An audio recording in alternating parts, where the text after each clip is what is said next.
Dear learners, greetings from Dr. Zafar Ahmed, Assistant Professor in the School of Education at Central University of Kashmir. I extend a warm welcome to all to this excited, massive open online course entitled as Evolving Pedagogy, which is a 4-year credit course. The course comprises of 2 units of theory and 2 units of practical. Unit 1 comprises of teaching, concept and nature, and Unit 2 comprises of teacher preparedness, and there is a practical components in this course as well, wherein a demonstration, observation and ratings are being practiced. Objective of this course is to provide a comprehensive understanding of pedagogy and its practical applications in teaching and learning. Well, the Unit 1 comprises of concept and nature of teaching, principles and maxims of teaching, phases of teaching, concept and nature of pedagogy, importance of pedagogy in teaching and learning, teaching as a profession. The purpose of this unit is to introduce foundational concepts and establish the theoretical framework for effective teaching practices. Concept of teaching. As we know that education is the process of bringing out hidden qualities or hidden potentialities of the child, and those hidden potentialities, those hidden qualities which we bring out makes him a responsible and productive person of the society. Teaching is a process of imparting knowledge, skills and values to make him a responsible and productive person of the society.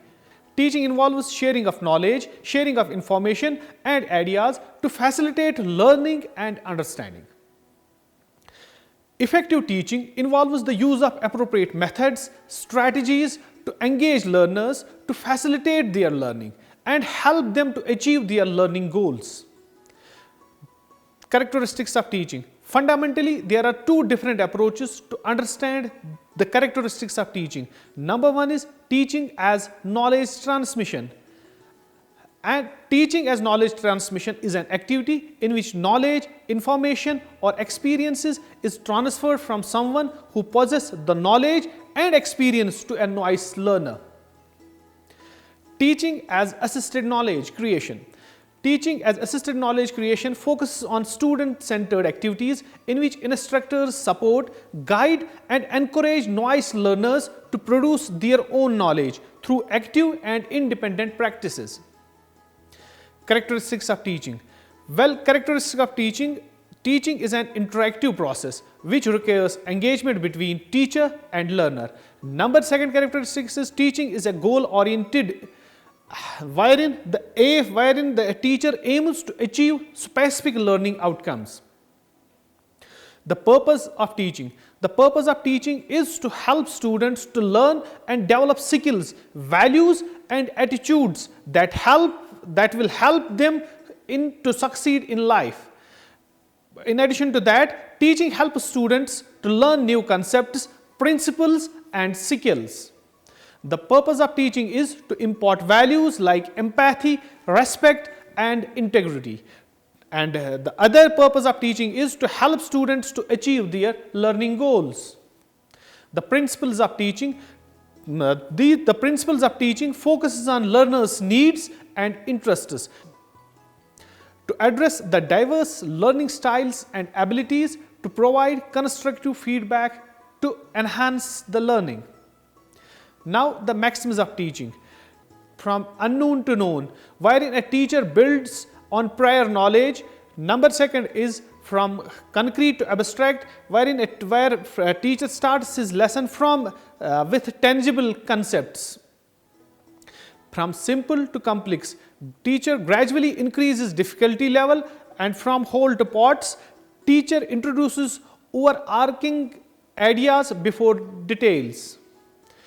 Phases of teaching. There are 3 phases of teaching. One is the preactive phase, which is a planning stage, and another is interactive stage, which is execution stage, and number 3 is the post-active phase, which is the evaluation stage. In preactive phase, which is a planning stage, it takes before the actual classroom teaching. objectives of pre-active stage: preparing the lesson plans, planning the content to be delivered in the class, planning the aids to be used by the teacher along with the illustrations and examples, and deciding the strategy of teaching. In pre-active phase, a teacher thinks about where I am going, how I will get there, steps by means of which these objectives will be achieved. How will I know when I have arrived? The use of appropriate evaluation procedures. In interactive phase, which is the execution stage, and this execution stage is the actual classroom teaching. At this stage, the teacher uses number of strategies for achieving the goals already set. The behavior of the teacher is spontaneous. During interactive stage, a teacher pays attention to the following operations. He perceives the size of the class and identifies the students. He delivers the contents effectively. He engages the learners through questioning and discussion. He monitors the understanding and participation of students. In post-active phase, which is the evaluation stage, this phase is related to teaching and learning. At this stage, teacher focuses on evaluation and he provides feedback to the students whether the students' performance has improved as desired. In post-active stage, following operations are involved: assessing the suitability of the objective is determined, deciding whether content has to be retaught or taken up further. At this stage, the suitability of the instructional material is being assessed, assessing the impact of the classroom environment through tests and feedbacks, and with the result, a teacher makes improvement for future sessions. Now, the concept and nature of the pedagogy. Pedagogy is the method and practice of teaching. In this, the pedagogy is related to how teachers teach in theory and practice.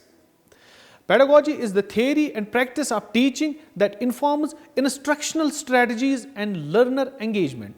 Role of education is to bridge the gap between teaching techniques and learner success. Key components of pedagogy: curriculum design, organizing the content and learning objectives, instructional strategies, methods to facilitate effective learning, assessment methods, tools to evaluate learning outcomes. Importance of pedagogy in teaching and learning. Pedagogy enhances understanding. It equips educators with tools to address the diverse needs of the learners. It improves teaching quality. It promotes evidence-based practices. It encourages reflective practices. It enables continuous improvement. It fosters student engagement. It creates a meaningful interaction between learning experiences. Specialized knowledge. It requires expertise in the subject matter and pedagogy, ethical standards. It upholds integrity, fairness, and respect. The role of teacher. The role of teacher is to create a positive and supportive learning environment, to provide guidance and feedback and inspire students. Not only the teacher inspires students, but he motivates them as well. He helps learners to develop skills and knowledge so that they may succeed. He acts as a facilitator and mentor. He contributes to the societal progress through education. Unit 2 overview. Now the unit 2. In unit 2 we will discuss Bloom's taxonomy, micro teaching and Flanders interaction analysis. The purpose of this unit is to explore practical applications of pedagogical theories in teaching and assessment. Bloom's taxonomy, as we know, there are 3 domains: cognitive, affective and psychomotor. Cognitive domain focuses on intellectual skills like remembering, understanding and applying knowledge. Affective domain involves emotions, attitudes and values. Psychomotor domain, it addresses the physical and motor activities. Cognitive domain focuses on intellectual skills such as remembering, understanding and applying knowledge. And there are 6 There are 6 levels in this cognitive domain. Knowledge is one, comprehension is another, application is another, analysis is another, synthesis is another, and evaluation is another. Psychomotor domain, it deals with emotions, attitudes, and values, and there are 5 levels in this domain. One is receiving, responding, valuing, and characterizing.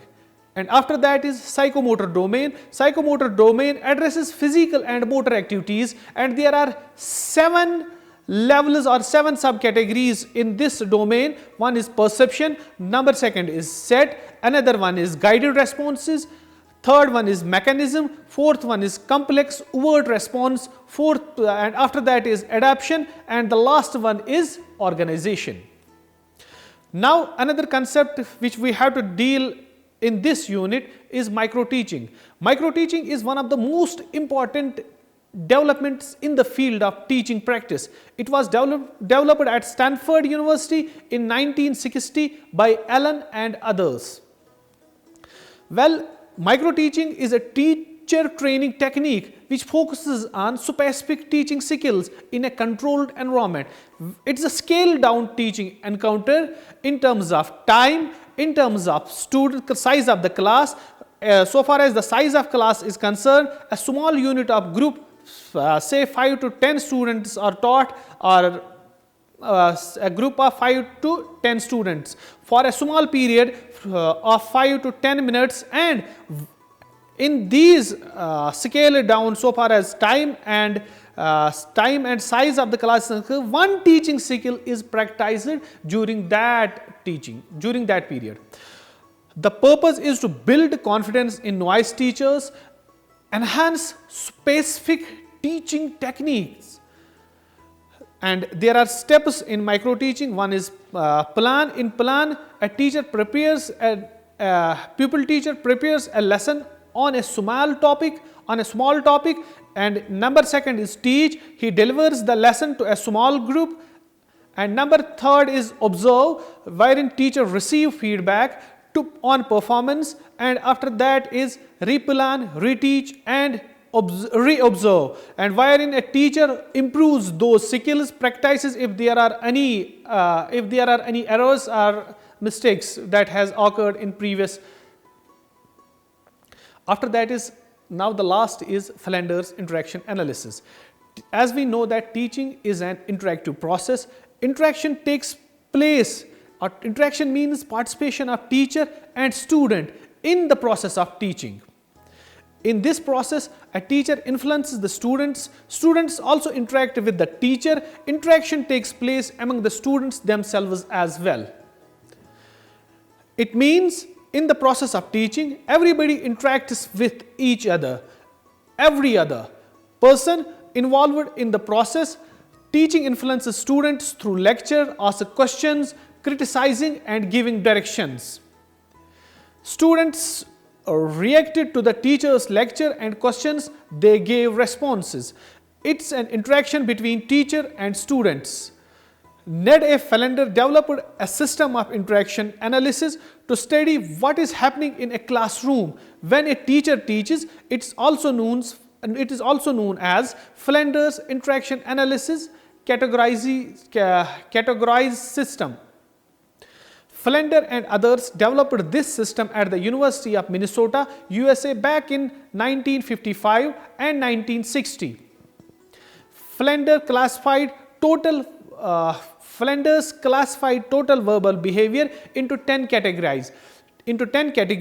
Verbal behavior comprises of talk, teacher talk, student talk, silence, or confusion.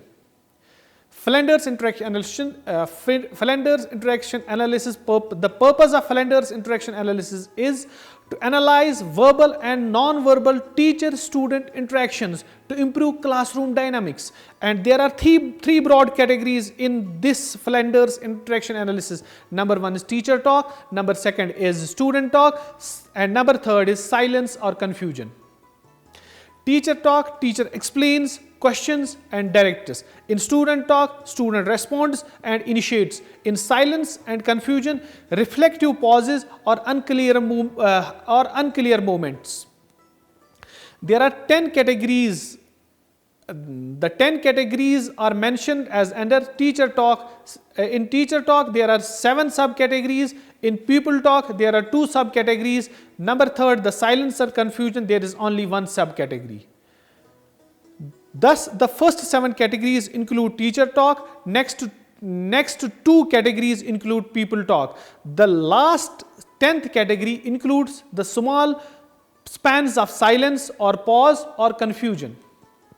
The first 7 categories or teacher talk has been bifurcated into 2 talks. One is indirect talk and another is direct talk.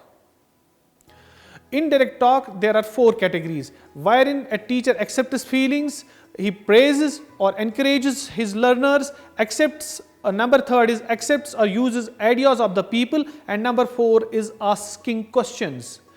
In direct talk, there are 3 categories. Number 5th is lecture, number 6th is giving directions, and number 7th is justifying the authority. And number second category, wherein 2 subcategories are there. There is people talk, that is response, people talk response, and number 9th is people talk initiation. Neither teacher talk nor people talk, and there is only 1 category, that is silence or pause, or we can say confusion. Thank you very much.